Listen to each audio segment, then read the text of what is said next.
5 and a quorum is present. This is the Minnesota Senate Education Finance Committee, and we will now come to order. Today we will be hearing my Senate File 3128, Senator Maye Quade Senate File 3186, and then we'll hear testimony on the governor's proposal. We will first hear my bill, and we're planning to lay this over for possible inclusion after we send it to higher ed.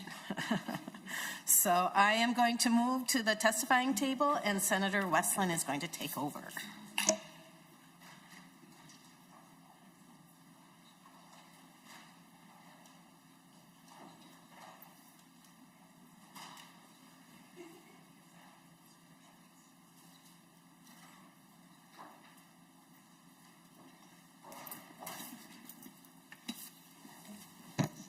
Good morning, Chair Kunesh. We are at Senate File 3128, and we are planning to lay this bill over for possible. Nope. Okay, we are going to send it to higher ed, which you literally just said. I did, in fact, hear you say it. Welcome Wednesday. So, Senator, if you would like to go ahead and present your bill. Sure. So in front of us, we have an addition or some changes to the Increased Teachers of Color Act. And it's unfortunate, but our state still continues to struggle with one of the worst opportunity and achievement gaps in the country. And research shows that teachers of color and American Indian teachers make a difference when we are working to close those gaps, and that they also have the positive influence on students from all backgrounds. Representation and lack of representation really does matter. So I'm proud to author this year's version of the Increased Teachers of Color Act. Previous versions of this act have been introduced and heard with bipartisan support throughout the years, starting with Senator Nelson as a lead author of the very first version back in 2017 when she chaired this committee. Back then, there were 3.8% teachers of color and indigenous teachers in the state, and now they finally are beginning to grow and represent 7.3%. While we've made progress, student diversity is increasing faster than teacher diversity. And in 2017, approximately 30% of all K-12 students were students of color or indigenous, and they now are at 39%. Much is still needed to be done to achieve the state's official goal that Minnesota's teacher will reflect the diversity of our students by 2024. So this bill will strengthen and sustain 3 effective programs that address our opportunity and achievement gaps. In Section 1, it slightly amends the CUMEC grant program by replacing a very complex formula with a flat rate maximum of $5,000 per grant year, and that can be awarded to candidates.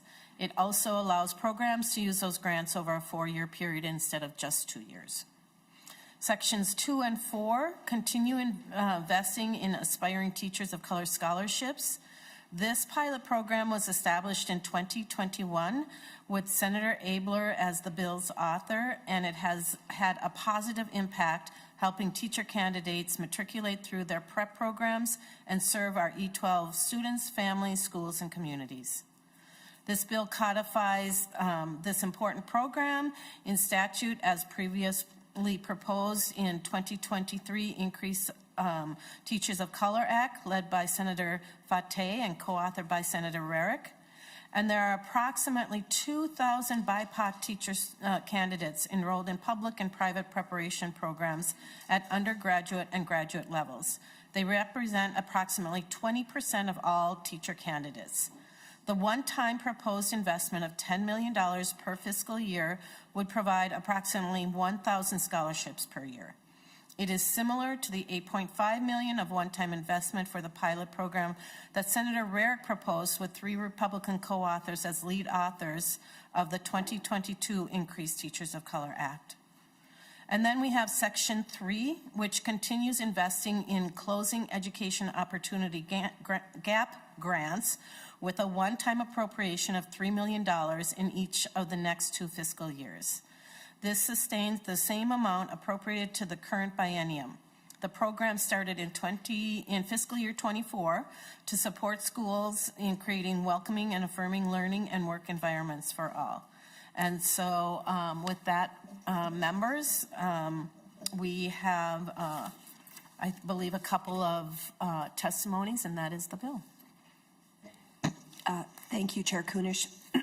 I have on my list of testifiers, next up would be Tracy Bird, who is the 2024 Minnesota Teacher of the Year. Please join us at the table, and if you can introduce yourself and begin your testimony, that would be great. Good morning, Madam Chair and members. My name is Tracy Bird, and I am Minnesota 2024 Teacher of the Year. Go ahead with your testimony. Okay, thank you. I've spent the last 8 years teaching at my alma mater, Minneapolis-Washburn. I'm a proud graduate of Minneapolis Community Technical College and Metropolitan State Urban Teacher Program. Without that program, I am not in front of you right now. One of the biggest things I talk with my students is knowing their why. What we know as humans is when life gets difficult, sometimes it's easy to pivot, sometimes it's easy just to stop and default and go back to what's comfortable. But if you have a why and you know your why and it's bigger than you, sometimes that's what we need. And so my why was established when I met my first teacher of color my senior year of high school, a native Spanish speaker. But then I didn't have another teacher of color until I was back in school in my 30s. 3 strong African-American women showed me what education can afford. And so I passed that along to my students as a teacher of color. And it's not only the students of color that benefit from having a teacher of color in the room.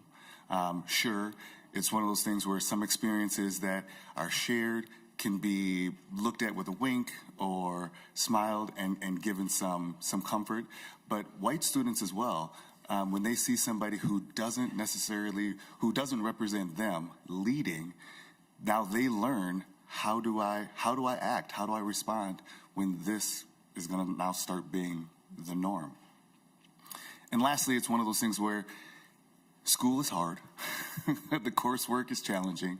Knowing that you're being prepared to guide and mold students is difficult. And when you, on top of that, when you're trying to figure out how to pay for books and pay for school, I mean, it's difficult. So I think the Aspiring Teacher Program, the Grow Your Own programs, other organic programs that help teachers of color and diversify the workforce is a very, very positive thing. Thank you so much, Mr. Bird, and thank you for the work you do with all of our students. Next up, we have Eva Gallegos, and I think she is remote. Go ahead, Eva, if you want to unmute yourself and go ahead, introduce yourself, and then proceed with your testimony. Okay. Good morning, members of Minnesota Senate. My name is Eva Gallegos, and I'm honored here today to testify on how the Minnesota Aspiring Teachers of Color Scholarship has been a life-changing opportunity in my life in becoming an educator. I migrated to the United States in 2007, and I remember my first day of middle school.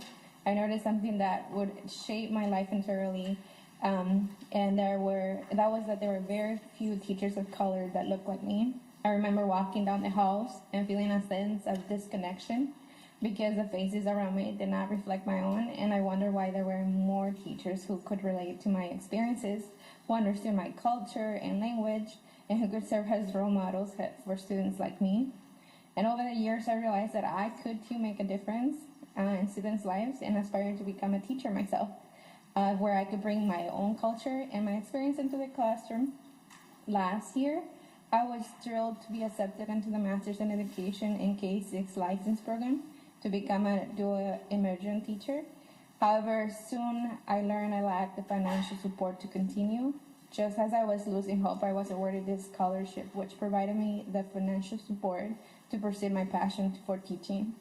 And I am incredibly grateful for the support of this scholarship. It helped me realize that a 14-year-old student walk through the halls of her middle school dreaming of becoming a teacher now has the tools and the opportunity to make that dream a reality. And this program has not only changed my life, but it will impact many students who will see teachers who look like them and share similar experiences. So today, I urge you to continue supporting and expanding programs like this. The work that teachers of color do is crucial in addressing the achievement gap, providing diverse perspectives, and creating environments for our students so that they can feel seen, heard, and valued. And I stand here as living proof that this program can make a difference in the lives of students and educators alike. And I'm proud to be part of that future, that Minnesota's classrooms will have more inclusive, representative, and empowering for all students. Thank you for your time. Thank you, Ms. Gallegos. Next up, we have Liddy Laturel from Duluth, who is also remote. If you want to unmute yourself, introduce yourself, and go ahead and proceed with your testimony. Madam Chair and members, my name is Lily Lateral and I'm an elementary and special education teacher candidate at the University of Minnesota Duluth. I never wanted to be a teacher at first. I didn't think I was worthy of such responsibility. Teaching shapes students at a critical point in their lives, and I questioned whether I could do that. But I realized the most important thing is being the one who believes in my students when no one else does.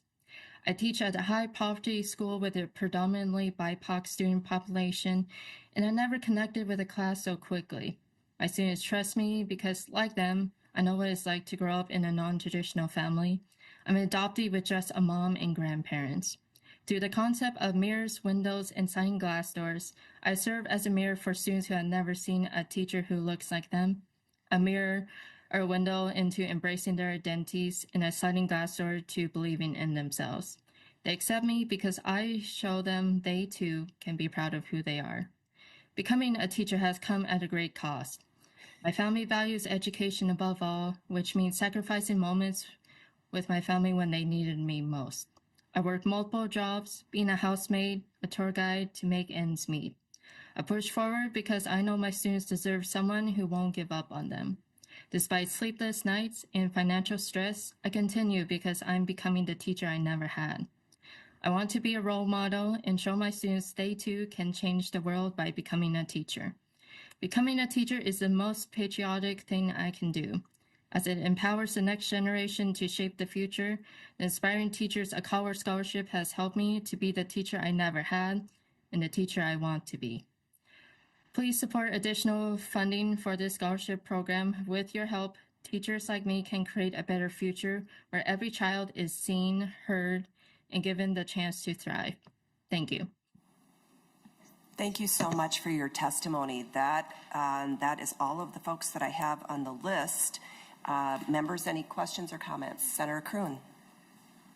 Thank you, Madam Chair. And I bring this up every time we hear bills like this, just to remind people that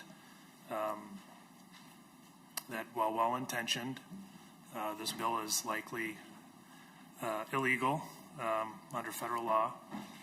The Students for Fair Admissions versus Harvard case that was decided in 2023 specifically said the use of racial preferences in college admissions is unlawful, and I know this isn't specifically about college admissions, but the language in that case would almost certainly apply to programs like this, where the court set up a framework where it analyzes these things under a legal standard called strict scrutiny, which is a very, very difficult legal standard to meet, and specifically said that nebulous concepts like racial balancing and diversity are not compelling interests that would meet that test. And so, that's not just my opinion, but the federal government has come out and said that as well in a letter from the Acting Assistant Secretary for Civil Rights in the Department of Education, February 14th, 2025, states that programs like this, risk loss of federal funding. So there's been a lot of talk about federal funding, but this seems to be inviting that battle. So I guess from my perspective, we're talking about $3 million per year to MDE, $10 million per year to the Office of Higher Education. When we're in an era where our schools are having to make budget cuts, when we're hearing proposals to cut special education services, teacher compensation, community ed, charter school funding, et cetera, among other cuts. I don't think this is a wise use of our finite funds to fund a legally suspect program that will lead to litigation and the possibility of loss of federal funds. Thanks. In very brief response to that, there is a court case that is constantly referred to that I think had a far narrower ruling than is often proposed. And I would also just say that whoever's in charge of the Department of Civil Rights with the Department of Education certainly has an interesting concept or idea about civil rights in this country. And I know that we have at the top of our government people who are opposed to diversity, equity, and inclusion, and let's use the words for that. The fact of the matter is we have students attending our institutions that may rarely see someone who looks like them. And we do know that that makes a difference. This isn't a racial preference. This is making sure that we are providing students with role models, both students of color as well as white students. And Mr. Byrd testified to that. It's important for people to see leaders in all capacities from all backgrounds. And so, as far as I know, we passed this bill, the Teachers of Color and American Indian Teachers Act. I'm unaware of any litigation that has challenged it. So just sort of saying that it's unconstitutional may be your opinion, Senator, but I don't think a court has ruled in your favor. Senator Kunesh, did you have anything you wanted to respond to? Senator Swadzinski. No questions, just three quick comments. Thank you for bringing this bill forward, Senator Kunesh. Thank you. Congratulations again, Mr. Byrd, for your Teacher of the Year. Again, I already told you this once before, so I don't want to feed your fragile ego too much, but nonetheless, I do know how onerous that process is and how wonderful it is when you are chosen among the 85,000 teachers in Minnesota that you are the person that we feel should represent all of us this year. So, and then, but you said something that I hadn't really ever thought of before is how much, you talked about the importance of people like you, seeing people that look like you in front of the classroom as a young man, and then you added to that how important it is for people that don't look like you to see people that look like you in front of the classroom. And I had never really, and always when I talk about how much I appreciate Senator Kunesh bringing these bills forward over the last few years, and some of them myself, never really looked at it through that angle before, is how much people, white kids benefit as well. And I think that's something that maybe we need to say a little bit more.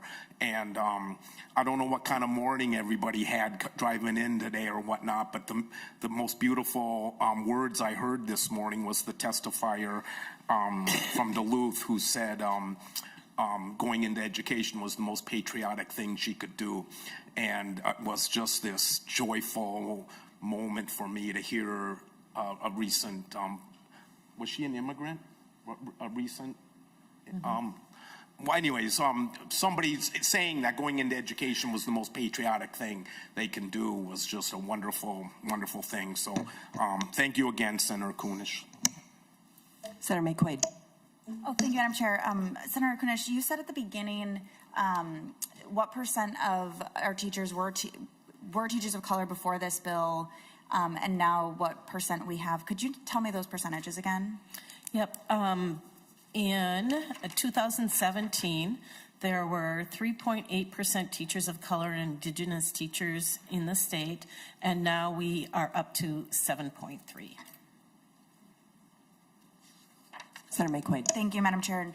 Thank you, Senator Kunesh. I did hear that. And first I want to apologize to the three testifiers, Mr. Byrd, Ms. Gallegos, and Ms. Lateral, because they came and they talked about how important this program was for them and to become teachers, and then to have it be casually suggested that only 7.3% of teachers being teachers of color or Indigenous in the state is somehow appropriate, and that trying to ameliorate that would be illegal or unconstitutional. It's really offensive to those testifiers, and so I want to apologize to those in the room and online. The reason we have such a large racial disparity between teachers of color and white teachers is because of the systematic way we kept people of color out of civil society, out of professions, out of schools, out of communities. And so working to fix that, to fix the unconstitutional and illegal activity, that is in and of itself is not unconstitutional illegal. Otherwise, fixing the wrongs, the in perpetuity wrongs that we have, it's just baffling. And so I just want to say thank you to the folks who came, and thank you to you for carrying this bill, because I had my first Black teacher when I was in college. I had none, K through 12. And now my daughter, who goes to a preschool, it's an immersion preschool, all of her teachers are Latina. And so every time she sees a Latina woman out in community, she goes, oh, it's a teacher. That's a teacher, it's a maestra. Because in her mind, teachers are Latina women, because she sees them every day. And her world is different than mine was, because I didn't walk around thinking that K through 12. It wasn't until college where I was like, oh yeah, Black people are also teachers. People of color can be teachers. It is really important for all students. And it's not just what they see, but it's also, how they learn and the experiences that are taught. I had one teacher growing up who was Jewish, and she taught us so much about her culture and that I never would have learned otherwise. And that was one teacher, my choir teacher. So I just, it's so offensive to talk about ameliorating the wrongs that we have perpetrated throughout history inappropriately, to cast aspersions on our teachers who want to be teachers, and especially teachers of color, when the number and the percentage is so low. And we should fix that, and it should be proportional, because otherwise it implies that things are correct this way, that only 7.3% of teachers of color is appropriate. They're the only ones who are qualified, and we shouldn't do anything to fix it. And I just don't like hearing that. So thank you, Senator Kunesh, for bringing this bill. Thank you. Senator Kunesh, any final remarks? Well, thank you to all the comments that were made and the support that we're hearing, because this has been a bipartisan bill right from the start. And the fact that we are now hearing from members that this is a nebulous program or a nebulous concept is really, again, offensive, absolutely offensive. And that there are the comments that have veiled threats about loss of federal funding, that we're just inviting trouble. We all rally around, or we all lobby for local control, state control, and to hear from one of our members this threat that the federal government is going to come down on us, I think that is a real threat. I think it absolutely is. When we decide to increase teachers of color and Indigenous in our state, it's not just throwing money around. We are looking for real change, and we are looking for the opportunity to invest in our students. We've heard from all of these people what it means to have a teacher of color in front of them and what they've learned. I think back to a woman who was my mentor, and I've mentioned her before, Dolores Riley. I was a new teacher, and she kind of took me under her wing and helped me understand the culture of the students that I was working with, but she also helped me understand the historic lack of investment or trauma that our communities of color have experienced for hundreds and hundreds of years. And while there might be people in this room that can't understand that because they haven't experienced it, and so they are willing to discount it or minimalize it, it really is out there. it really is a thing. And so as we continue to invest in increasing teachers of color and Indigenous teachers, we hope to see that 7.3 grow and hope to have a positive effect on all of our students, because it's not just having somebody who looks like you in front of the room, but it's also their history and what they bring to the classroom when they can speak around all these very unique issues, having experienced it themselves or understand the historic trauma that folks of color have gone through, not only in our state, but across this country. That's how we grow well-versed, intelligent, empathetic, understanding populations here in Minnesota. And so this is by far an important investment in our state, and I will continue to support it as best I can. Thank you. Thank you, Senator Kunesh. Senator Kunesh moves that Senate File 3128 be recommended to pass and referred to the Committee on Higher Education. All those in favor say aye. Aye. Opposed? No. The bill is passed and will be moved to re-referred to higher education. Thank you, Senator Kunesh.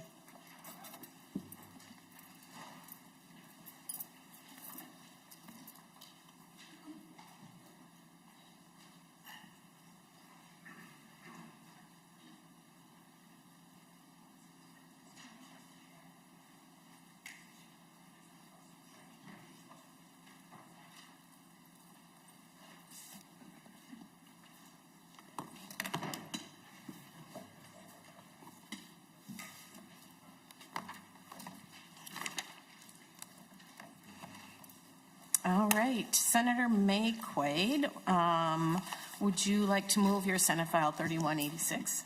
Yes, Madam Chair, and I also have the A1 amendment. Would you like to introduce it, please? Yes, I would move the A1 amendment. All right, any questions or comments, members? Seeing none, all those in favor of adopting the A1, please say aye. Aye. Any opposed? Seeing done, the amendment is adopted, and Senator Maye Quade, to your bill. Thank you, Madam Chair. Members, Senate File 3186 is a bill that reforms our literacy aid in the state of Minnesota. So I'll just walk through the 5 things that it does.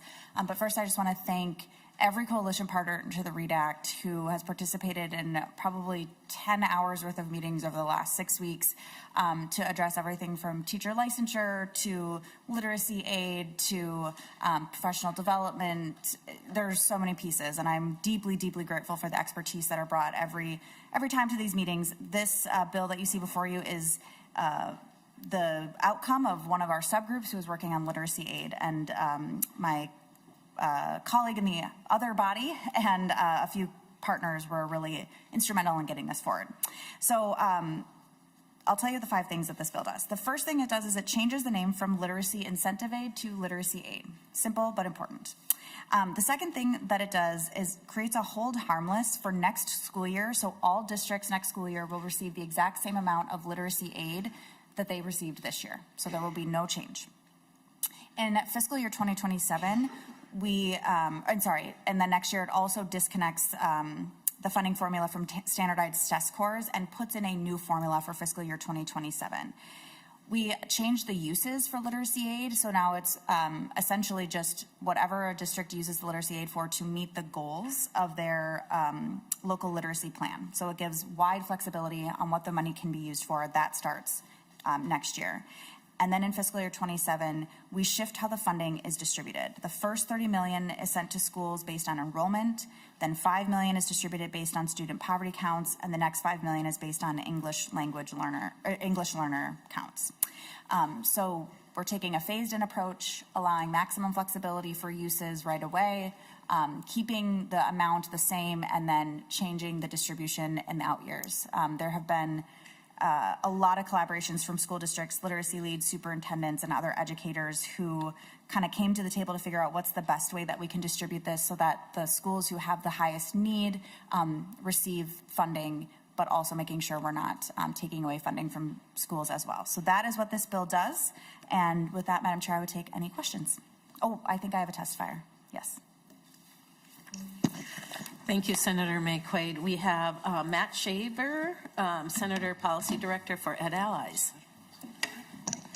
Chair Kunesh, members of the committee, good morning. My name is Matt Shaver, Senior Policy Director at Ed Allies. We're advocates for students, proponents of fair funding formulas, and supporters of the READ Act, and we're excited to testify in support of Senate File 3186 as amended. I want to thank Senator Maye Quade for her continued leadership on the READ Act and willingness to leave no stone unturned when it comes to getting reading right for kids, whether that is policy or, in this case, how Minnesota will fund districts to do this work moving forward. Literacy Incentive Aid, as currently constructed, punishes schools serving lots of students in poverty and learning English and rewards schools for serving lower numbers of students in those demographic groups. This is money that goes to districts to pay for things to support struggling readers in upper elementary school, but Literacy Incentive Aid gives more money to districts with fewer struggling readers and less money to districts with more struggling readers. It's early in the morning still, so I'll say it one more time. Literacy Incentive Aid, as it currently works, gives more money to districts with fewer struggling readers and less money to districts with more struggling readers. It doesn't make sense. And we've given this concept enough time over the last decade plus and money to see it's not moving the needle for kids. It's time to do something different. Senator Maye Quade's Literacy Aid package will change this dynamic by ensuring student need is better taken into consideration for how these dollars are sent to schools. It will provide districts with additional flexibility in how the money can be spent in service of the goals of the READ Act, and it creates short-term predictability as the formula shifts from being MCA-reliant to student-based. So we've got to hold harmless while shifting a funding formula to be more student-centered, added flexibility in uses alongside accountability and oversight. This is good policy making right here, with trade-offs and compromises, but fundamentally a willingness to imagine something different than a status quo that's not working for kids. And it's been a delight to participate in this part of the process with MDE, the school groups, Education Minnesota, seasoned advocates and experts, and the folks in the field actually implementing the READ Act, as well as Representative Vernick from the other body, who also helped convene a number of conversations on this topic as well. And what's come out of this process is something different and better that will more appropriately meet the needs of students and support the system-shifting READ Act for many years to come. Thank you again to Senator Maye Quade for your leadership. And thank you to members of the committee for your public service to our state. Thank you so much. Members, any questions or comments on this bill? Senator Kroon. Thank you, Madam Chair. So if I'm reading this right, you're claiming there's funding inequity in the existing program, and so you're proposing to shift it so that there will be funding inequities in a different direction, essentially. Why not just give all schools an equal amount and leave it at that? Was there any thought into doing that instead? Senator Maye Quade.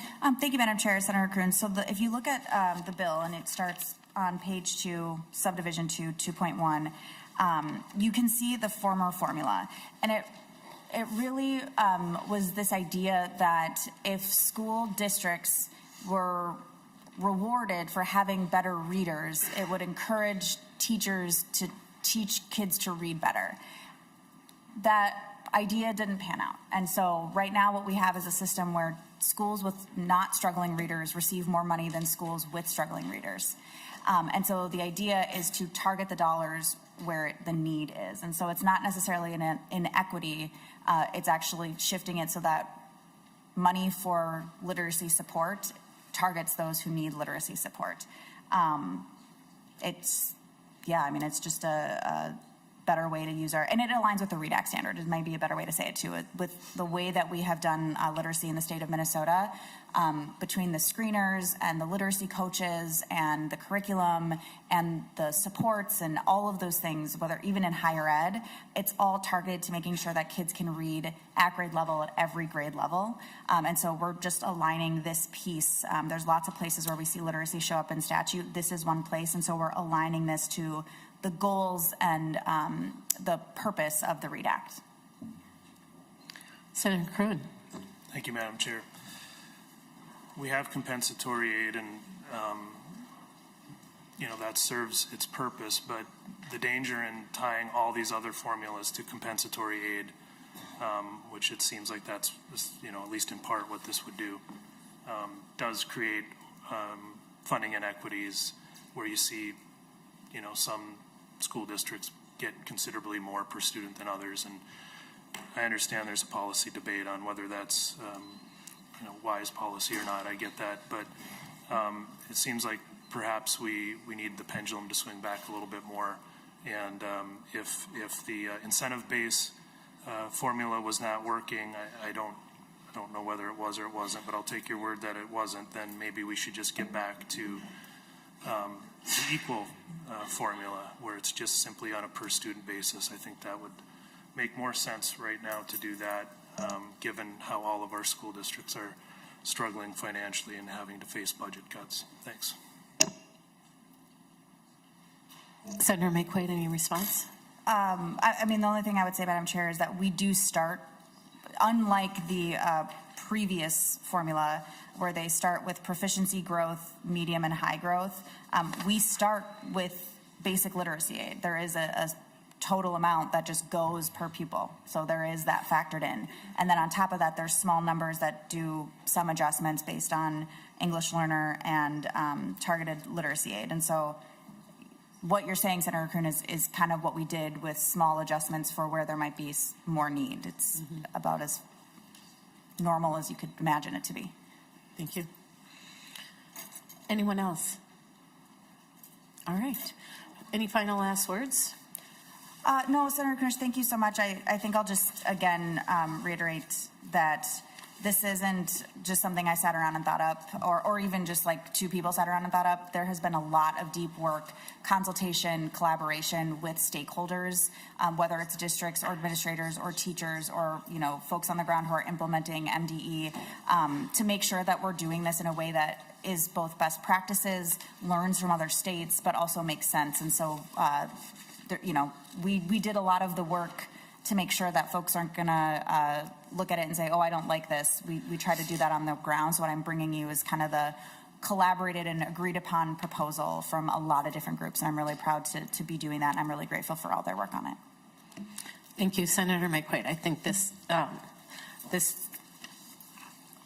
better allocation has been needed for a long time. So thank you for bringing this forward.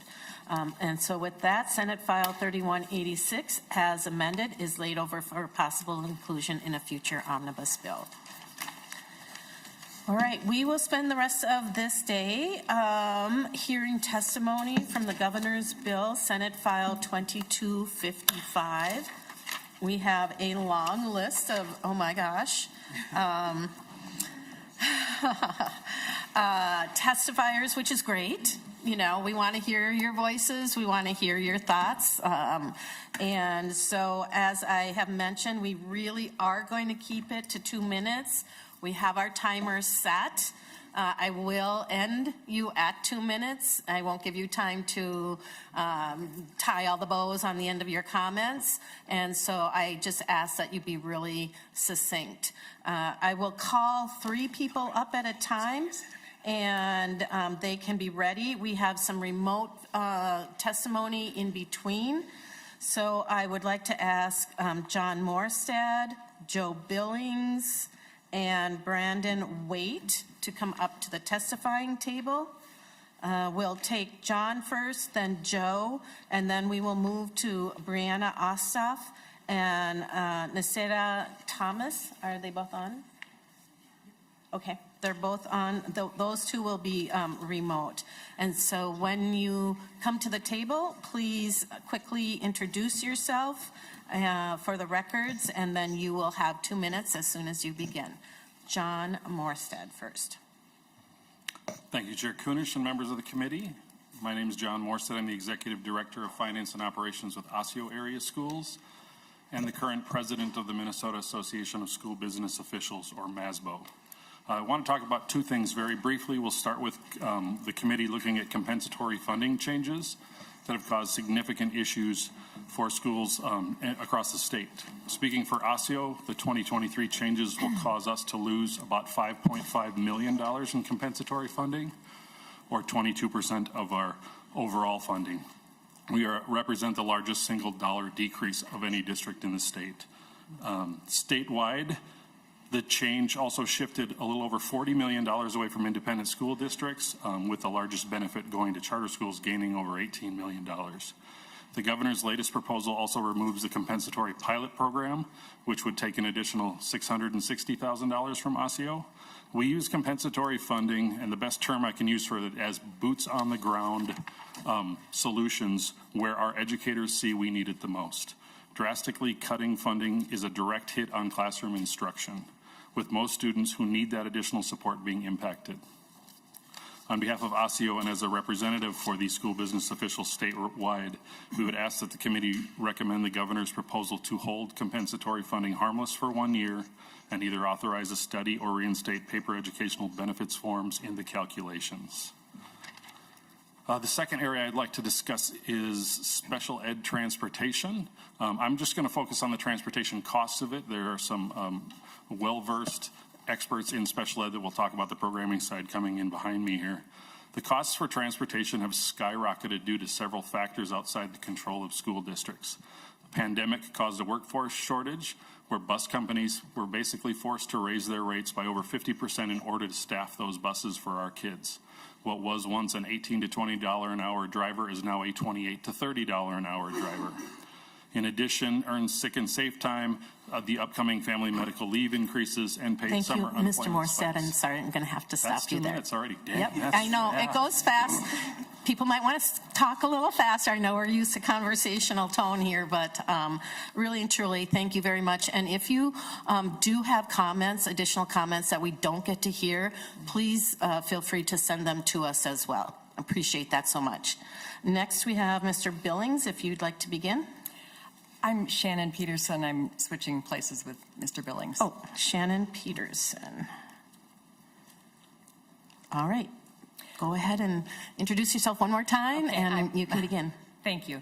My name is Shannon Peterson. I'm the director of Lakes International Language Academy, also known as LELA. We're a charter school in Forest Lake. I brought with me Skylar Hathaway, one of LELA's seniors. Good morning, Chair Kunesh and members. As you consider SF 2255, I call your attention to the 2 proposed cuts targeted only at chartered public schools, eliminating long-term facilities maintenance aid and special education reimbursement. Eliminating LTFM would be a huge hit to LELA. Charter school lease aid has not been increased in well over a decade. Had it kept up with inflation, it would be double what it is now. As it is, our school does not receive enough in lease aid to cover our lease, so we rely on LTFM to offset the cost of our buildings. Each year we use over $500,000 from our general fund to make up for our lack of lease aid. Eliminating LTFM would add over $150K to that deficit. Eliminating charter special education funding would also be harmful to students.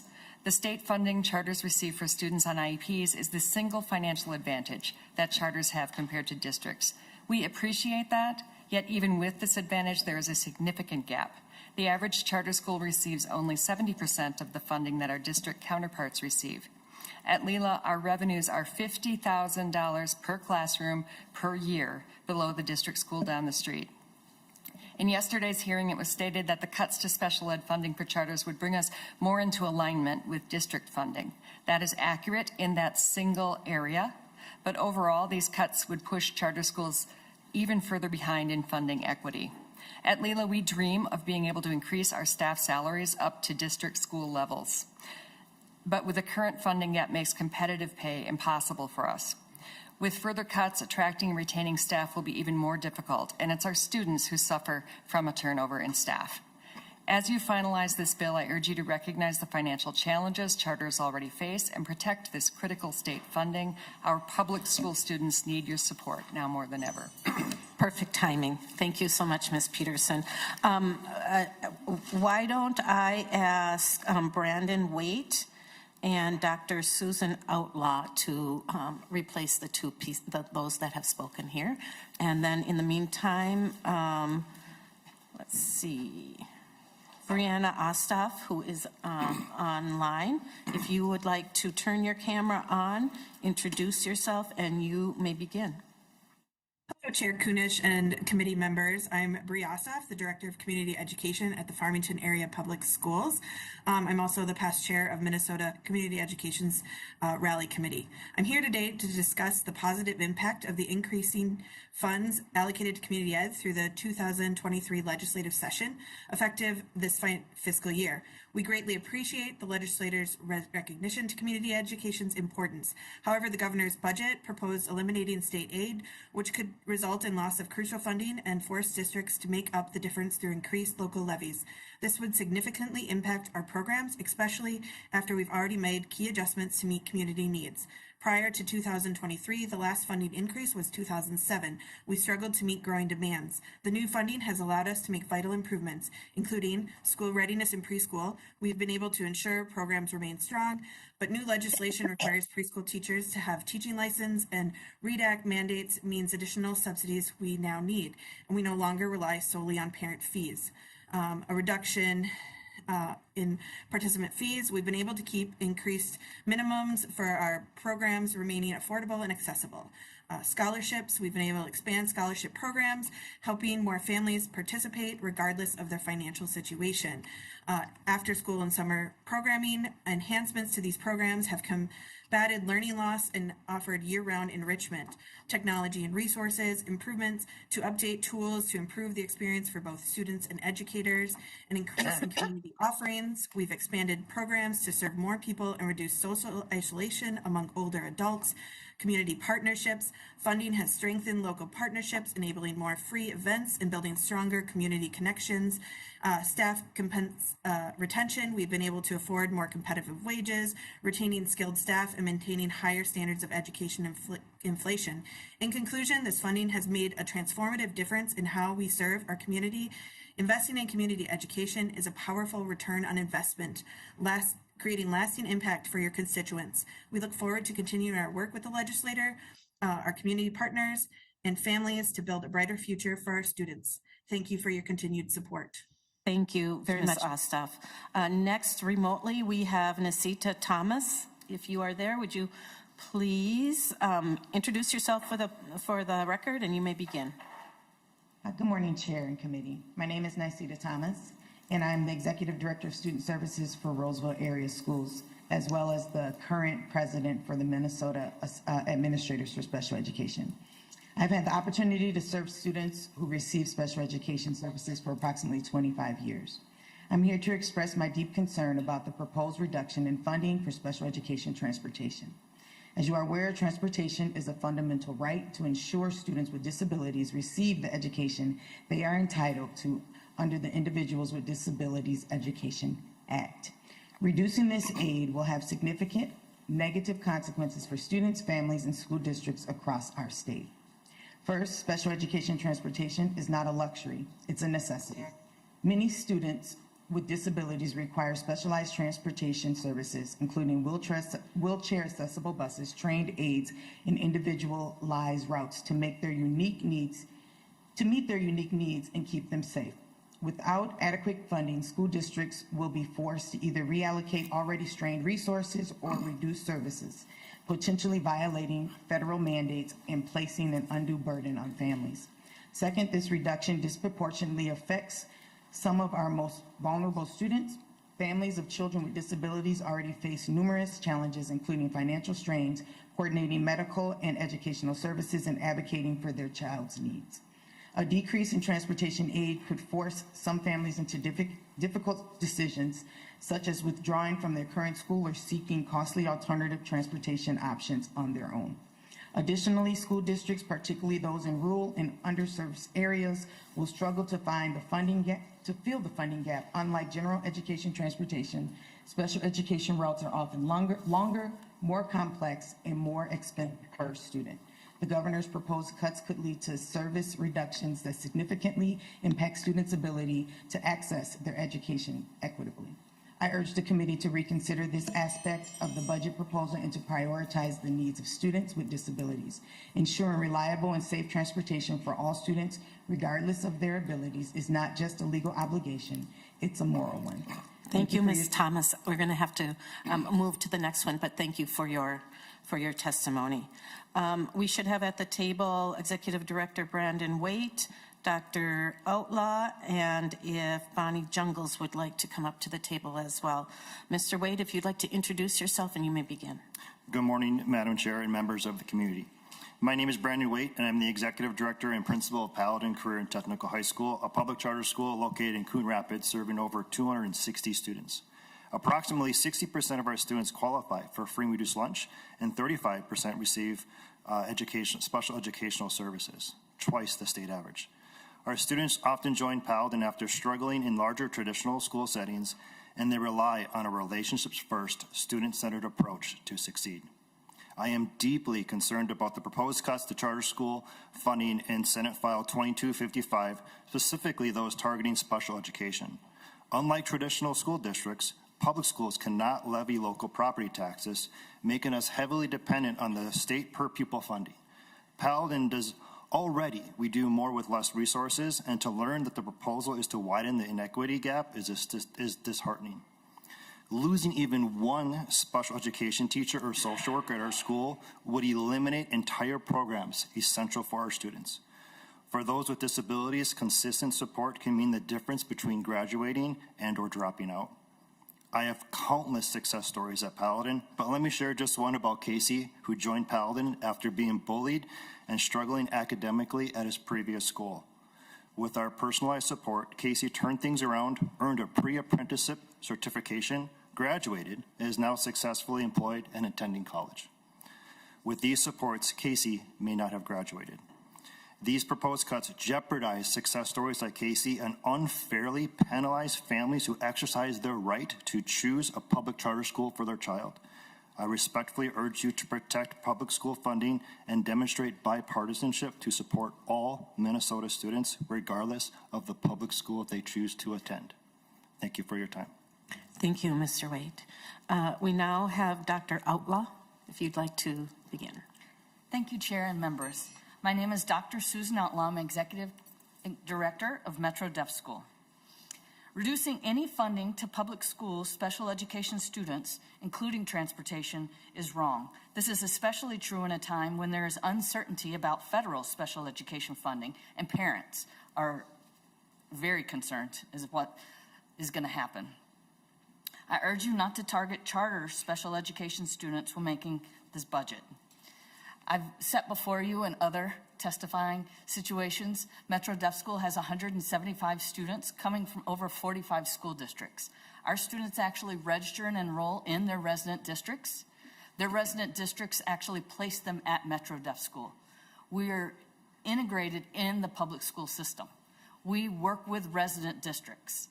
We are not a separate part. Our students are public school students. Over 75% of our students are placed by their district.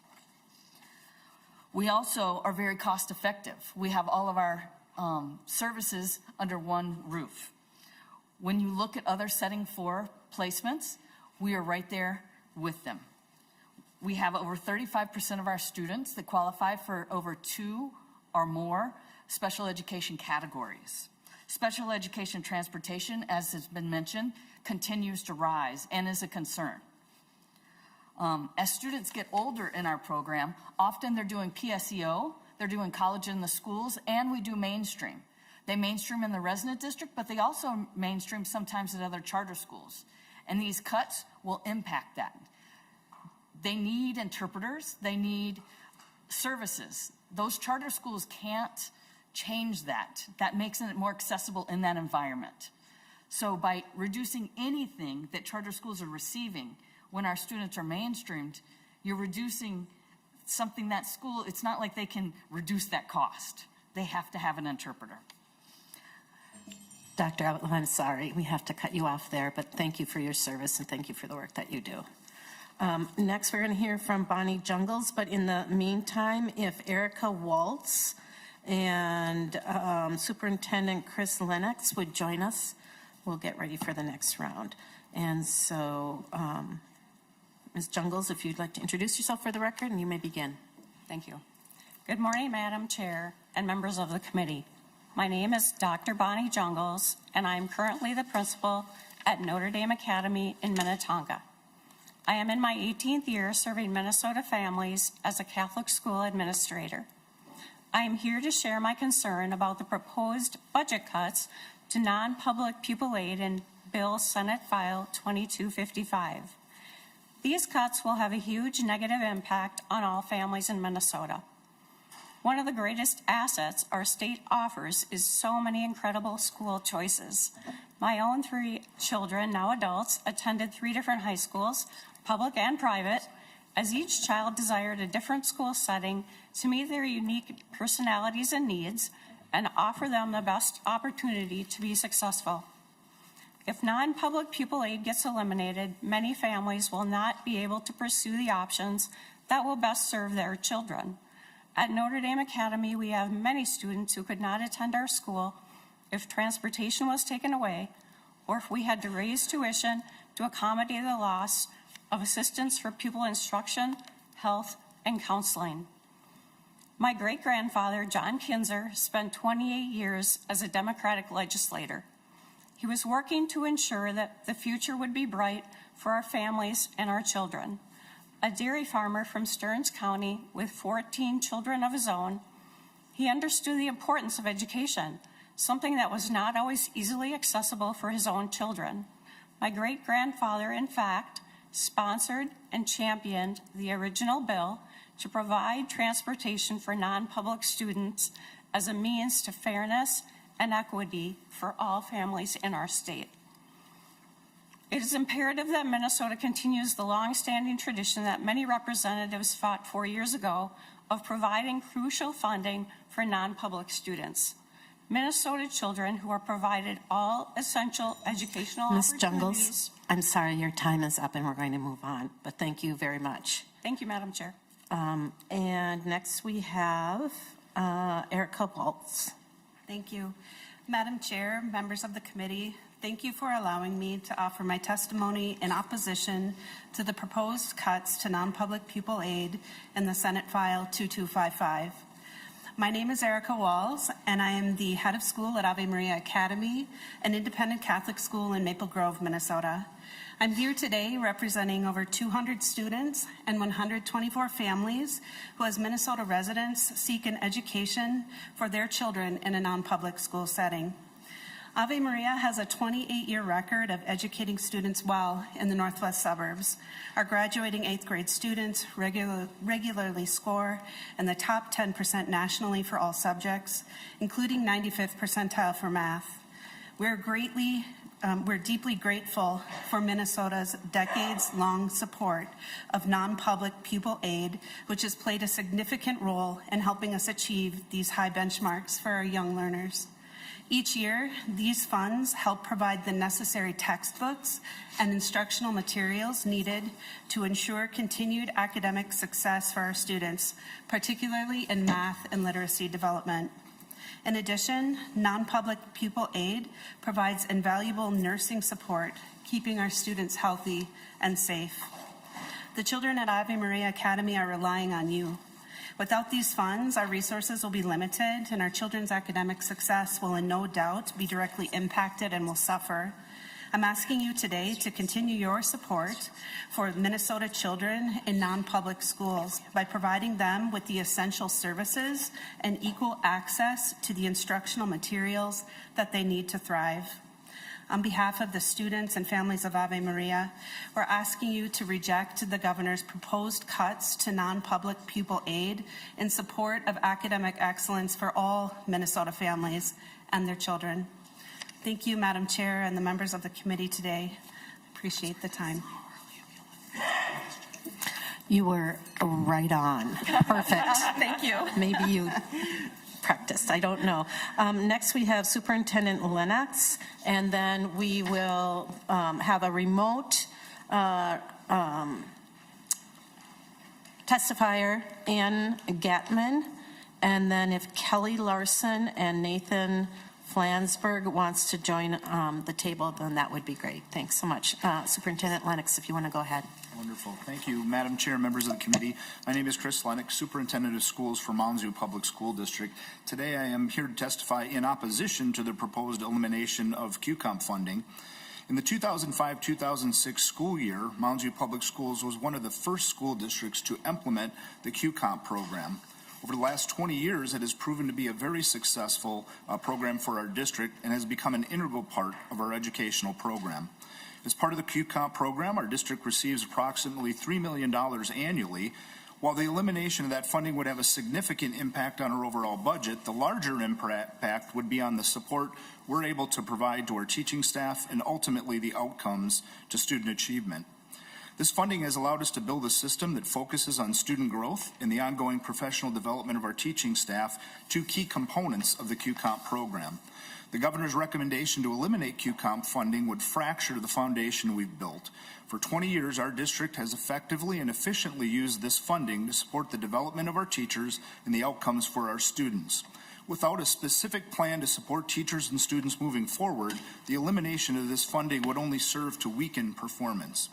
At a time when the legislature is asking school districts to lean in, support the expectations of the READ Act, develop our teachers' instructional skills and literacy, improve student performance in reading, it seems perplexing that the governor would make a recommendation to eliminate funding for a program designed specifically to support the advancement of teachers' instructional skills while at the same time remaining focused on improved student outcomes. I hope as legislators you also see the paradox and will continue to support this important funding. I recognize you're being presented with some very difficult decisions developing a budget for the state, and I want to thank you for the opportunity to testify today. I appreciate your time and wish you the best as you continue to work through your budget process. Thank you. Thank you so much, Superintendent.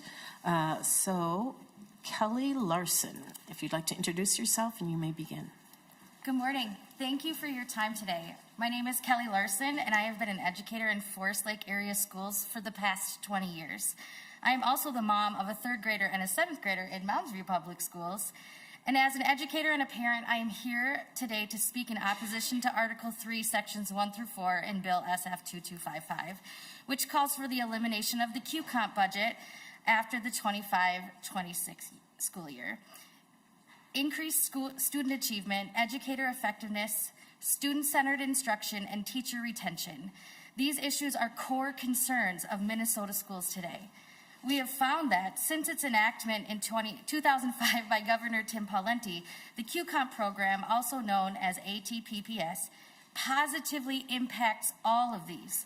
For example, in a 2024 survey, 97.5% of Forest Lake educators strongly agreed that the instructional coaching they received through QComp funds positively influenced their professional growth and reflection. In addition, in their 2015 study on QComp effectiveness, Maye Quade et al. Reported that their study showed with high reliability that the implementation of QComp had a positive effect on student test scores. The authors also said the QComp program had a shockingly large estimated effect for a relatively low price. I argue when we find something that works for our children, teachers, and districts and is highly cost-effective based on the results it provides, we should find ways to invest in and expand these programs rather than dismantle them. In addition, removing this funding decreases salaries for approximately half of Minnesota teachers. For our district, QComp stipends equal about 5% of a new teacher's salary. And during this time, Minnesota cannot afford to make teaching a less attractive profession. It also leaves behind an unfunded 26 TDE mandate for which school districts have to foot the bill. Furthermore, in a time when funding bipartisan Thank you, Ms. Larson. Appreciate it so much. We'll hear from Nathan Flansburgh, and then we have 2 people online, Rochelle Rank and Superintendent Stumpf. And then if Alexandra Holter and Ann Weiss would like to join the table, we will hear from Mr. Flansburgh now. If you'd like to introduce yourself for the record, and go ahead. Real quick, Madam Chair, I believe Joe Billings and Shannon Peterson were also trying to switch places, so I was notified as I was coming up, Joe Billings is still hoping to testify. Oh, why don't we bring Joe Billings up then? And then, so sorry to, I'm glad you're waiting. Okay, go ahead, Mr. Flansburgh, and we'll get Mr. Billings in there. Thank you, Madam Chair and members. Good morning. My name is Dr. Nathan Flansburgh, and I have the privilege of serving as superintendent of PAC Charter Schools, a public charter school located in Ramsey, Minnesota. I'm currently in my 28th year in public education, and I'm also a parent of a former special education student who attended PACT and is now a highly successful college student. I come before you today to express deep concern regarding the proposed reductions in special education and long-term facility maintenance funding within the governor's proposed budget. These cuts would have a profound and lasting impact on the students and families we serve. Pack Charter School is a K-12 multi-site institution that has provided high-quality education for 30 years, one of the state's and nation's oldest charter schools. We currently serve 1,400 students with over 200 receiving special education services. Families choose our school for its strong academic foundation and emphasis on character development. We are a nurturing small school environment. In response to increasing demand, we have expanded our campus and doubled our enrollment in the past 2 years. However, the proposed funding reductions would significantly hinder our ability to continue delivering these essential services. A loss of approximately $400,000 in special education and LTFM would force us to eliminate the equivalent of 5 general education teachers, positions that are critical to maintaining the high standards of education our students deserve. As we plan our budget for fiscal year 26, we are deeply concerned about the disproportionate impact these cuts would have on public charter schools, which already receive less funding than traditional school districts. The consequences for our most vulnerable students could be devastating. I respectfully urge you to protect this essential funding for public charter school students at a time when they need your support more than ever. We ask that you ensure equitable resources for all students, including those in special education. Thank you for your time and commitment to Minnesota students. Thank you so much, Superintendent. And then we'll go to Joe Billings, and then we'll do our 2 remote testifiers. Go ahead if you introduce yourself for the record, and you can begin. Good morning, Madam Chair and members. My name is Joseph Billings, and I'm an administrator at Perdeo Academy, a public charter school serving students in Columbia Heights, St. Paul, and nearby communities. As you consider the governor's proposed budget, I want to highlight significant cuts to charter school funding that directly supports students receiving special education services and maintaining our school facilities. We were surprised and deeply concerned to see these cuts in the updated budget. Unlike districts, we don't have access to local levies or other ways to make up the difference. For Perdeo, the proposed special education cuts alone would cost us $418,000 next fiscal year. Parents of students with disabilities choose Perdeo because we provide the individualized support and rigorous education that their children deserve. More than 22% of our students have IEPs.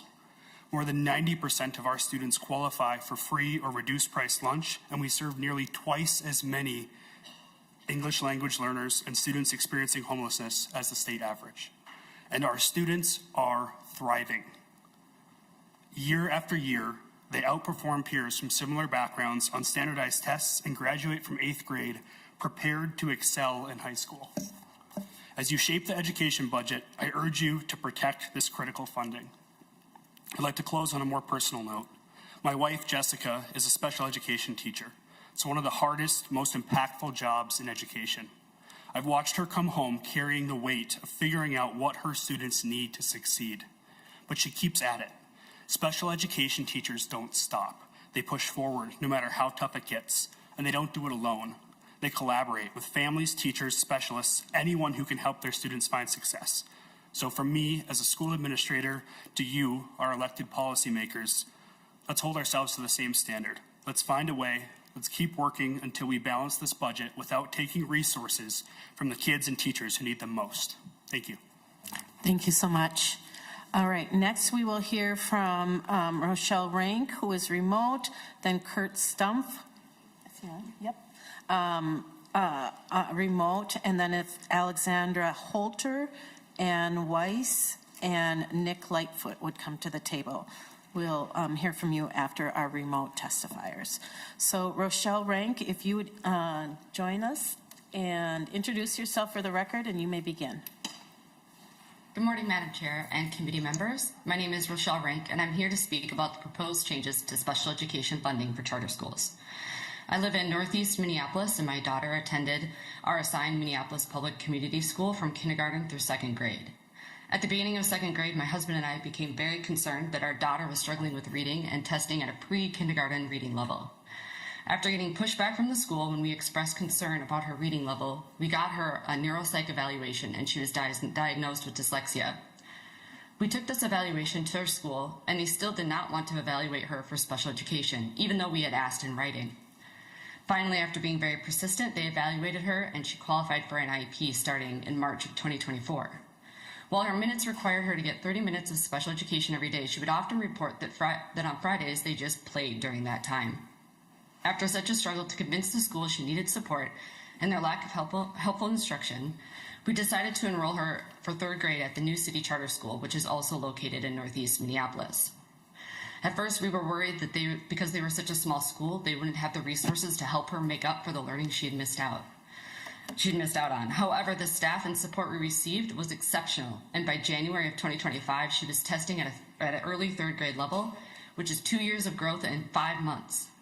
Not only was she testing well, she was excitedly reading independently at home.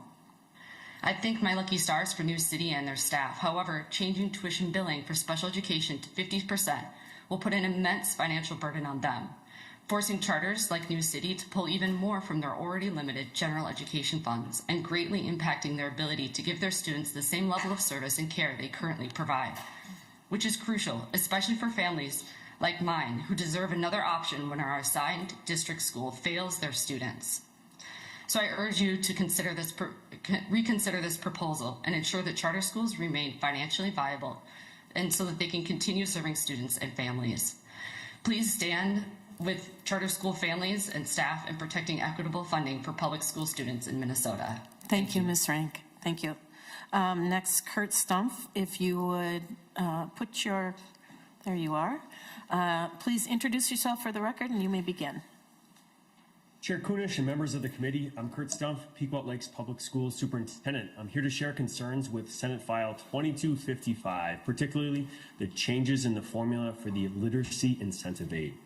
While many school districts share concerns and confusion over the governor's proposal, the bottom line is that these proposed changes are unnecessary and intentionally create a system of school districts that are winners and losers of the funding. The governor's proposal to the literacy incentive aid is first off unnecessary. The proposed change is to link the formula to free and reduced meals. We already have a formula to address this disparity. It's called compensatory funding, and that formula needs to be rebuilt. Pequot Lakes Public Schools ranks in the bottom 10 districts in the state for per student funding, receiving about $10,900 per student in fiscal year 24. Keep in mind that the average was over $14,000 per student and the maximum was over $22,000 per student in fiscal year 24 in the state of Minnesota. Now, based on the new calculation, we would lose about 33% of our funding for the literacy incentive aid. Yet the range of increase for other districts is as high as 48%. And as noted earlier, this proposal creates winners and losers. The literacy incentive aid dollars are not even enough to cover all the costs associated with the READ Act, which all school districts are working diligently to implement. Adding funding instability to the system in a time of change will only complicate implementation. By creating many different structures for categorical funding, as you can see from the testimony today on many different issues, our state will forever be creating a system of winners and losers of state funding. This system will always pit school districts against each other, trying to serve our students with limited resources. Thank you for your time. Well done, Superintendent. Thank you so much. Next, we have Alexandra Holter. If you would introduce yourself for the record, and you may begin. Thank you. Hi, I'm Dr. Alexandra Holter, and I'm speaking on behalf of CS for All Minnesota Policy Working Group. Thank you for hearing our testimony. The CS for All Minnesota Policy Working Group is a diverse coalition representing education groups, the nonprofit sector, and industry who understand the critical need for investment in computer science education. We are extremely concerned about the latest budget defunding all of computer science. Removing funding threatens to bring statewide focus on computer science to a halt. Minnesota is currently 48th in the country in access to computer science, a subject that is key for student success, economic growth, and industry innovation in our increasingly technological society. Computer science leads to higher scores in reading and math, equips students with problem-solving and computational thinking skills, and provides a foundation for AI literacy. It is an essential part of a holistic vision for education in Minnesota that prioritizes student achievement and career readiness. The return on investment from computer science is undeniable. Minnesota can continue its momentum on this critical discipline, but only if we maintain some level of state support. In recognition of the difficult fiscal climate, we are simply requesting the committee consider holding computer science funding steady this biennium at $1 million to support a full-time employee at MDE and capacity for additional grants to LEAs to support new computer science offerings. Retaining funding for a full-time computer science supervisor position is at the very least non-negotiable. It is critical to have someone available as a resource for schools who can build community, raise awareness, and begin progress on the state strategic plan for computer science. We urge you to consider the risk to our state's growth, workforce competitiveness, and future opportunities for students if state funding for computer science disappears. Thank you for your consideration. Thank you, Dr. Holter. Next, we have Ann Weiss, and then Nick Lightfoot and Melanie Peters, if you would like to join us at the table. Is Nick Lightfoot here? Oh, online. Okay, we'll get you, Nick, after Ms. Weiss. If you'd like to introduce yourself, and then you can begin. Thank you, Madam Chair, members of the committee. Good morning. My name is Ann Weiss, and I am the Executive Director of the Minnesota Association of Independent Schools. We represent a network of 17 independent schools committed to educating over 10,000 Minnesota students. And today I'm here to strongly oppose Senate File 2255, specifically removing funding and statutory language that enables essential non-public pupil aid and support. For decades, Minnesota has recognized the vital role of non-public schools in educating thousands of students across our state.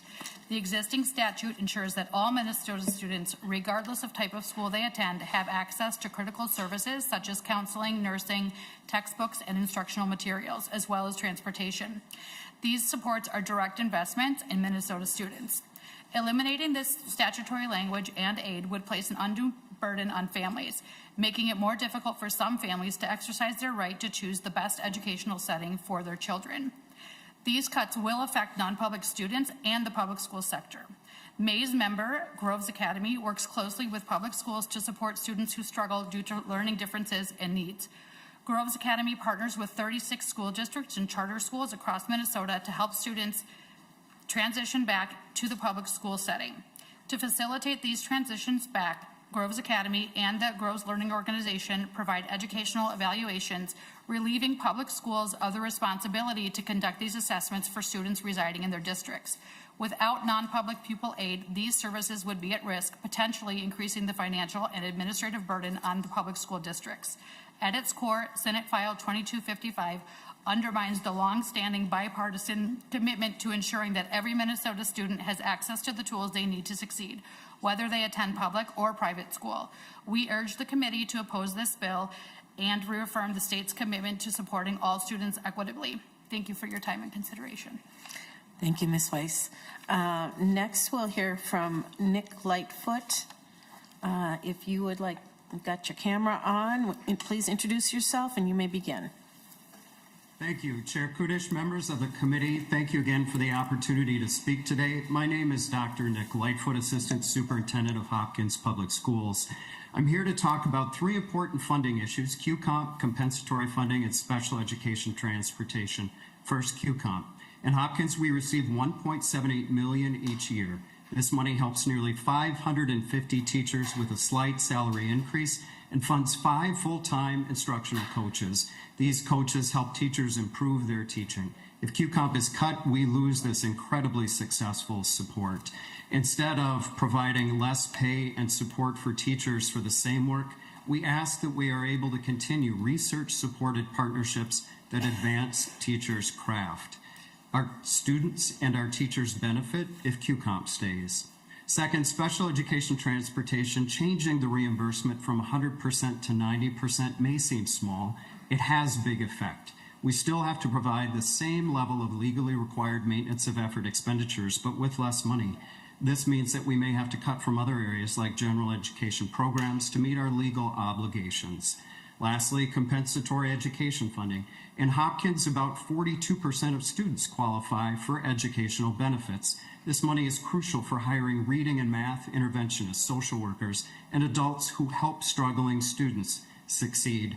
While it may give us a short-term gain in FY26, the result is nearly $500,000 of loss each year after.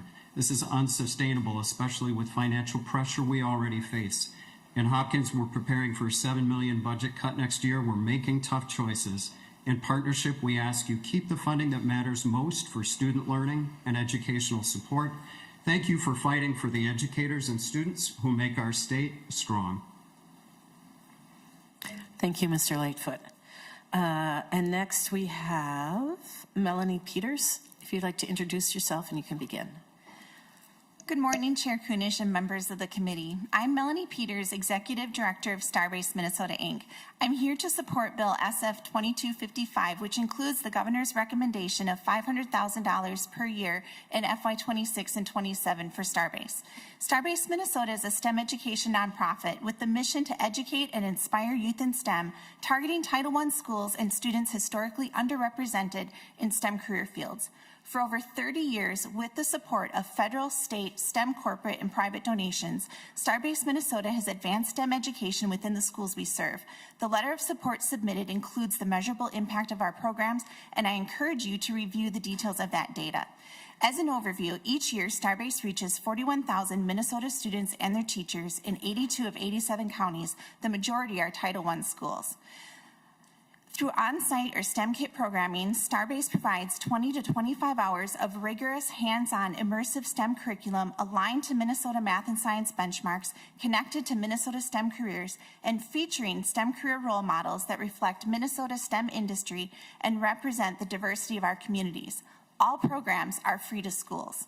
Our reach is vast, and it makes an impact. Students show measurable increases in their STEM knowledge, confidence and attitudes towards STEM, and increased interest in STEM careers. Educators, limited by time and funding, often curate their own STEM education materials and rely upon Starbase to meet required math and science benchmarks.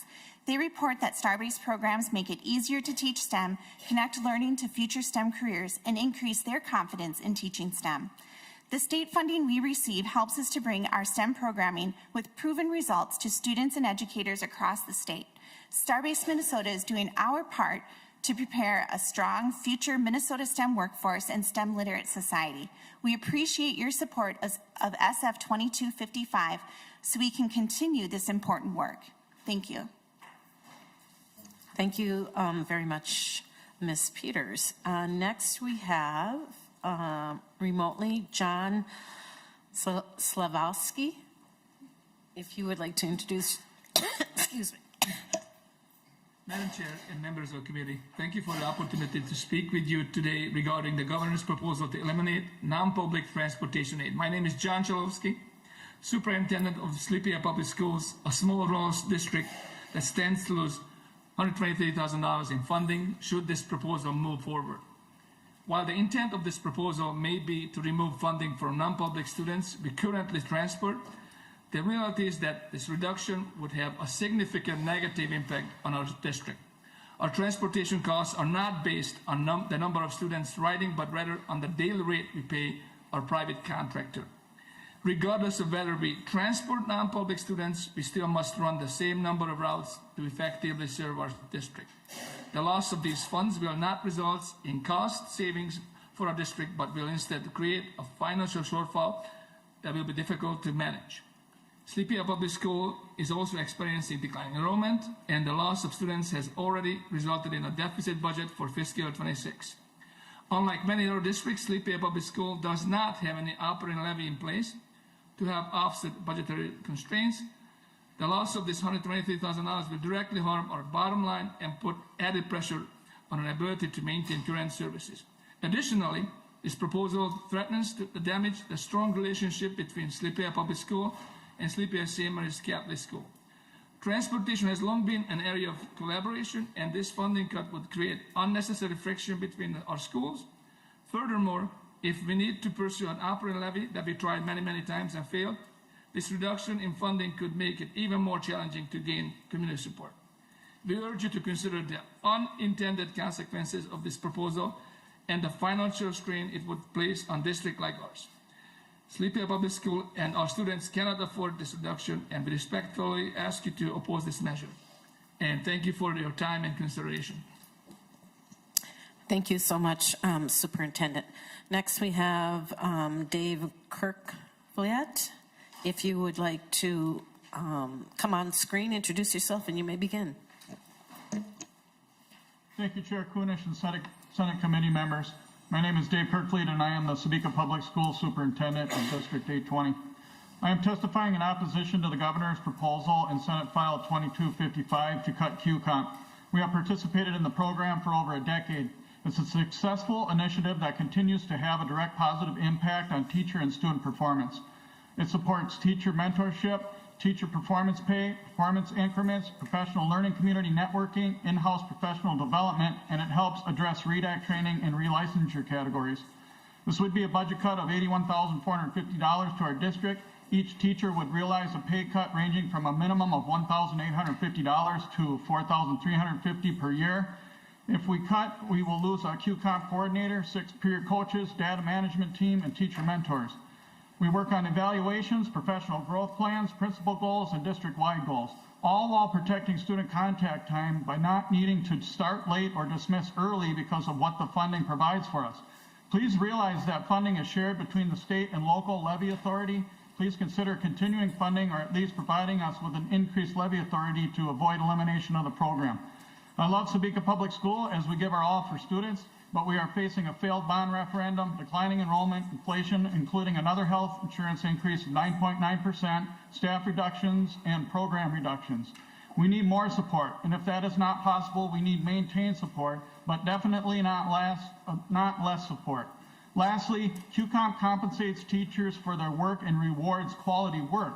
May I suggest that these are the things we need to be doing rather than legislation such as unemployment insurance that incentivizes people to not work. Thank you so much. Thank you, Superintendent. Next, we'll call up to the table Jeff Tollefson, Jim Benz, and Kate Lockwood, please.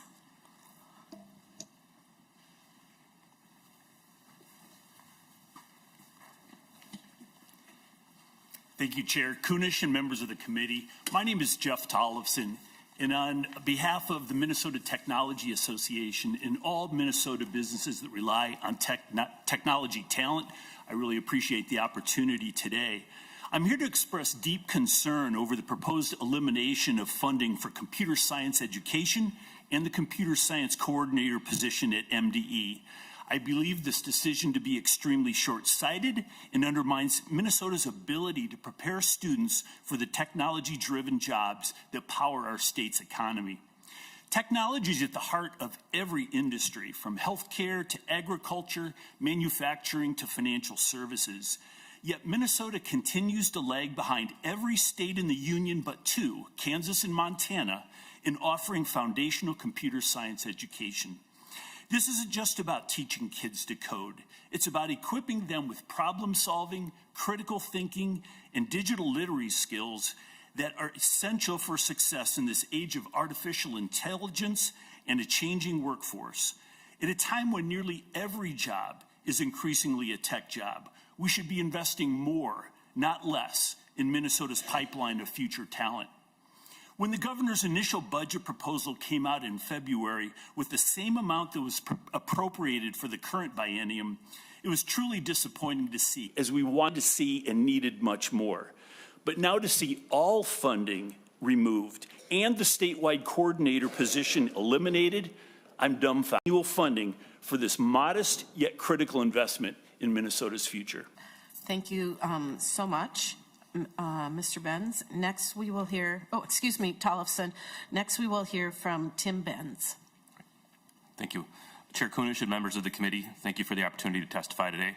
My name is Tim Benz. I'm president of Independent. We are the largest statewide organization representing non-public schools in Minnesota.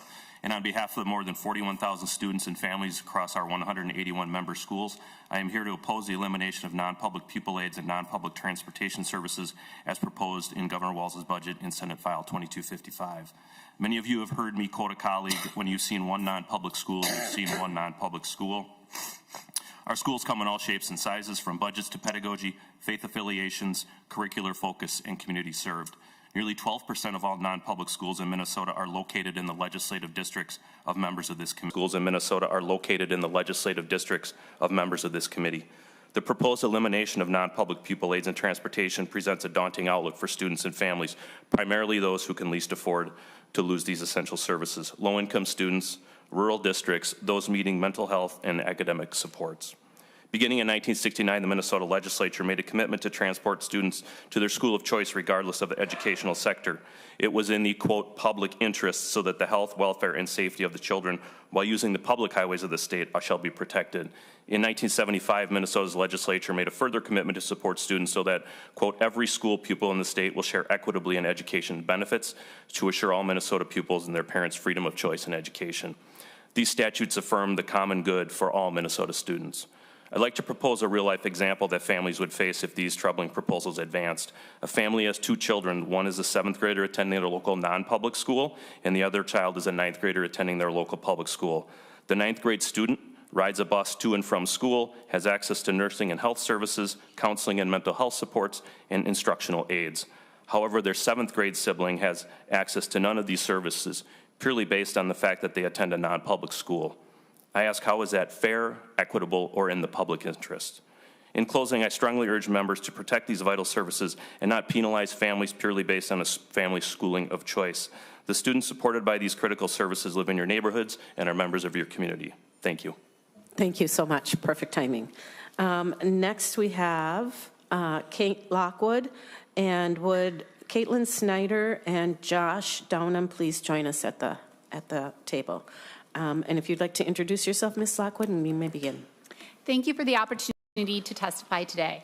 I'm Dr. Kate Lockwood. I'm a classroom teacher, and I'm here testifying on behalf of the Minnesota chapter of the Computer Science Teacher Association. Technology-powered world, our students need to be equipped with the skills to be creators of new technologies, not just consumers. We want Minnesota students to be leaders in engaging with new technologies, solving state and global problems. Minnesota students to be leaders in engaging with new technologies, solving state and global problems, and using computing collaboratively and creatively to build things that we haven't even imagined yet. We absolutely cannot do this unless we invest now in expanding access to high-quality computer science education in Minnesota schools. And it's not just the future engineers and programmers that benefit from early access to computer science education. Citizens interact with the products of computer science in every aspect of their lives, from banking to medical records to how they get their news and even how they vote. Minnesota is 48th in access to computer science education in our K-12 system, but we are making progress. Providing grants to districts helps empower teachers to expand computer science access to Minnesota students, including those in urban cities, rural areas, and tribal lands. Since Minnesota is so far behind other states in computer science education, teachers often transition into teaching computer science from other disciplines and are frequently the only one providing instruction at their schools. Having a dedicated person at MDE has meant these teachers have state-level support for professional development, standards guidance, and access to resource and grants. Without a dedicated person at the Department of Education, computer science education in Minnesota will be far less organized and standardized, and teachers and students will miss out on valuable opportunities. Teachers in Minnesota want to expose more of our students to computer science skills and the benefits this subject offers them, but we can't make real progress without state support. Please consider our request to, at a minimum, maintain current funding levels for computer science education in Minnesota. Let's make our state and our students leaders in using computer science to solve problems. Thank you. Thank you so much, Ms. Lockwood. Next, we have Caitlin Snyder. Madam Chair and members, my name is Caitlin Snyder, representing Education Minnesota. First, I want to highlight a part of the budget that doesn't get a lot of attention, which is the operating adjustment for the folks at the Department of Education. President Trump has clearly indicated that he doesn't want the federal government enforcing education laws anymore. And so the critical staff personnel at the Department of Education, making sure that our students have access to special education law and their rights under federal and state law, are more important than ever. Second, I would like to thank the governor for his cuts to the non-public pupil aid and transportation. This is a tough decision to make, but we have some of the most prestigious private schools in Minnesota. We have schools where not just the richest families in the state or richest families in America, but richest families from other countries are attending boarding schools in our state. They charge tuition of up to $80,000. And with the investments and budget forecast that we're facing, this is a tough decision, but a necessary decision. Local school districts that still have a strong relationship with their private schools can have a private agreement outside of the mandates in state law.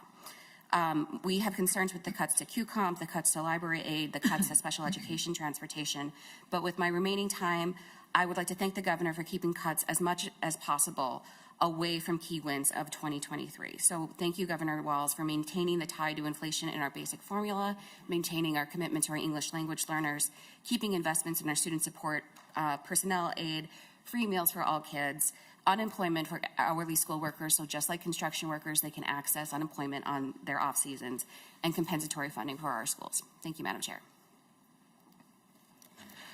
Thank you, Ms. Snyder. Next, we'll have Josh Downham, but if Matt Shaver and Scott Kronquist would like to join him at the table, that'd be great. Go ahead and introduce yourself and you can begin. Thank you, Madam Chair, committee members. Josh Downham, Minneapolis Public Schools. For the sake of time, I'm also testifying on behalf of St. Paul Public Schools. I'd like to start by thanking the governor and the department for what's not in this bill. This bill does not roll back access to school meals, nor does this bill roll back the inflationary increases in the basic per pupil formula. These were historic and meaningful investments in our kids in schools, and I thank the governor for continuing them. Given all the uncertainty at the federal level, having stable, predictable funding at the state level is even more critical.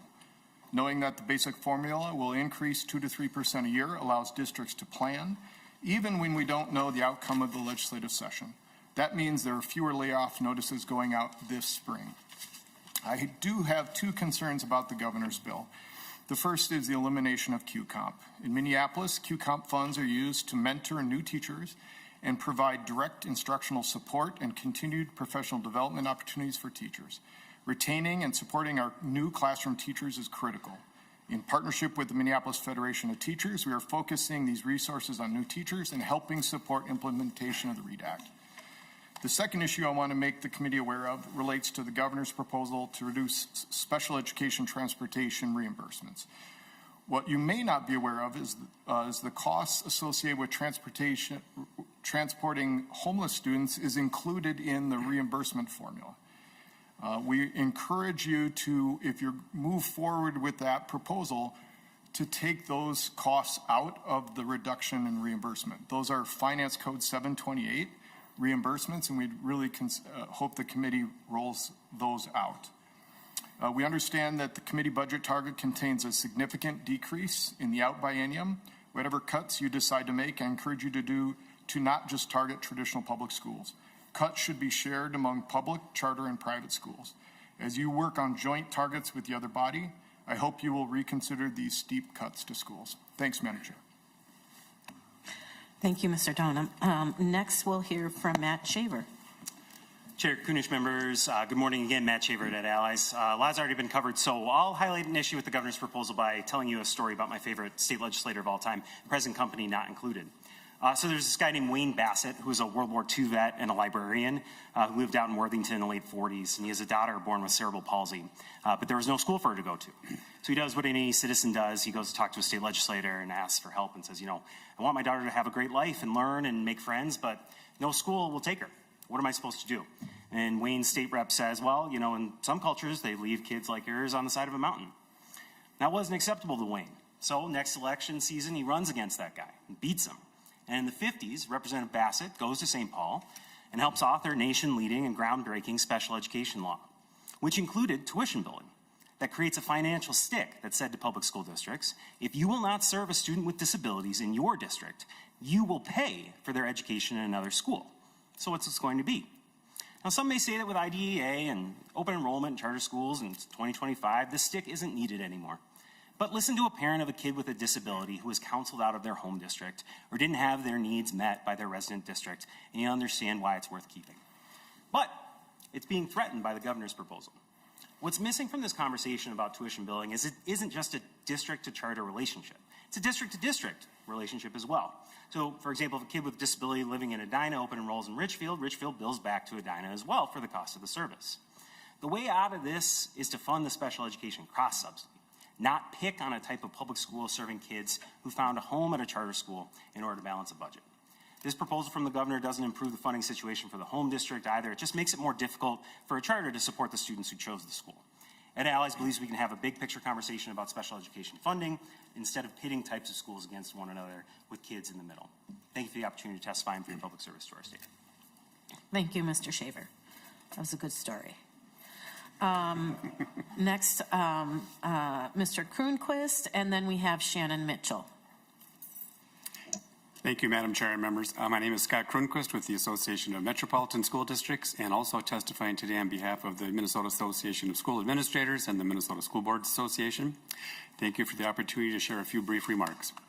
I'd like to start by noting a few areas of support and appreciation. First, we greatly appreciate the governor's commitment to indexing the formula to inflation and the investments in 2023 to reduce the special ed and EL cross subsidies.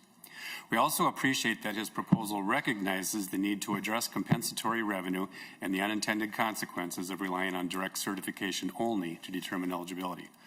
Many districts are facing major reductions in compensatory revenue, some more than $1,000 per pupil. We also appreciate the $30 million for unemployment insurance aid to at least get us through one more summer. However, we need a permanent solution here, or we will have a new cross subsidy, an unemployment insurance cross subsidy. We also have significant concerns with the proposals to cut special education transportation, the elimination of QComp, and a reduction in literacy incentive aid for many districts, just when all districts are working to implement the READ Act. I know you've heard a lot about these already, so I'm going to leave you with this. We recently conducted a survey of our member school districts, asking them to project their shortfall under the governor's proposal. The survey shows that our districts would face a combined shortfall of $265 million.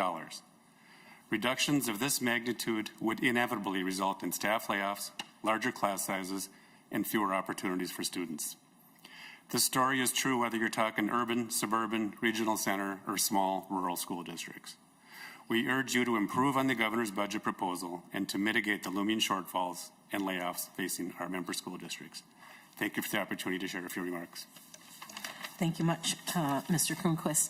And then lastly, we have Shannon Mitchell.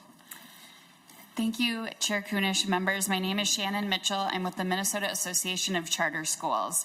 Charter schools are public schools. They are free and open to all, and on average, they serve significantly more English language learners, homeless and highly mobile youth, students of color, and special education students than the statewide average. You heard compelling testimony from leaders who were here in person. They stepped away from long to-do lists because of the gravity of these proposed cuts. We also urge you to consider the 170 other school leaders that weren't able to be here today and the 70,000 public school students that they serve. We ask, if you haven't, that you consult with the public charter schools in your district. Charter schools already get significantly less funding, and they can't levy to offset these increasing costs and cuts. Cuts this significant will disrupt teaching and learning, particularly for students with disabilities. This could shutter some schools, causing further chaos for the families that have chosen them. I would love to get into the weeds on these specific cuts and the charter school funding landscape in general, and would love to be a resource for members offline. But the top line is simple. We cannot balance this budget on the backs of public school students who choose to attend public charter schools, especially students with disabilities. And so we know the committee has a tough task ahead of it. We are aware of the budget realities, but we ask that you do not include these harmful cuts in your budget. Thank you. Thank you, Ms. Mitchell. That concludes our list of testifiers. Is there anybody in the audience that did not testify or would like to speak for a moment? Okay. Members, any questions or comments?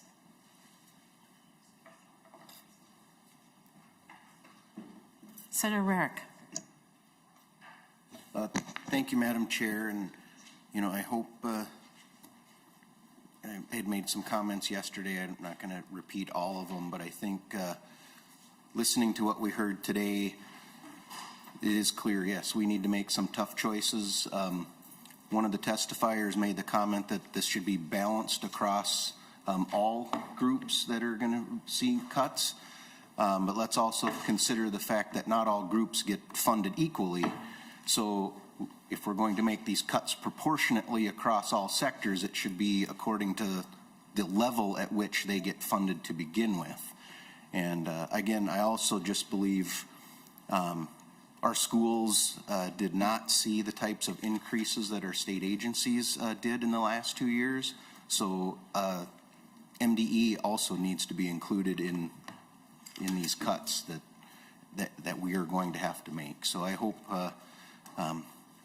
between our group here and over in the other chamber, we can come up with a better way of balancing this budget than what we've seen in 2255. So thank you.